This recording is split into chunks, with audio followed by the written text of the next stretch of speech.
નમસ્કાર. રીવાબાને લઈને ભયંકર ખબર.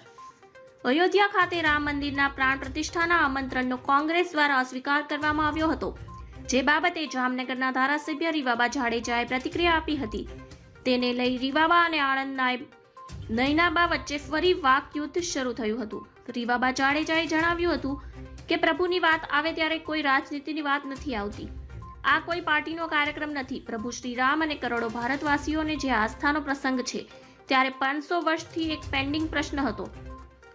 રાજનીતિથી ઉપર ઉઠીને ધર્મપ્રિયતા અને પ્રભુ શ્રી રામને આપ સૌ બધા આવકાર્ય એવી જ આપ સૌને વ્યક્તતા. નયનાબાએ કોંગ્રેસને લઈને રાજનીતિ ન કરવાનું કહ્યું. તેમજ નયનાબાએ નામ લીધા વગર રીવાબા ઝાટકણી કાઢી હતી. નયનાબાએ જણાવ્યું હતું કે અમારે ભક્તિ અને સંસ્કાર તમારી પાસેથી શીખવાની જરૂર નથી. તમે છોટી કાશીમાં રહો છો, સંસ્કાર તમારામાં નથી. સંસ્કાર અને ધર્મની વાતો તમને શોભે જ નહીં. રામ મંદિરને લઈ ફરી ભાભી નણંદ વચ્ચે વાકયુદ્ધ શરૂ થયું. ધન્યવાદ. જય હિન્દ.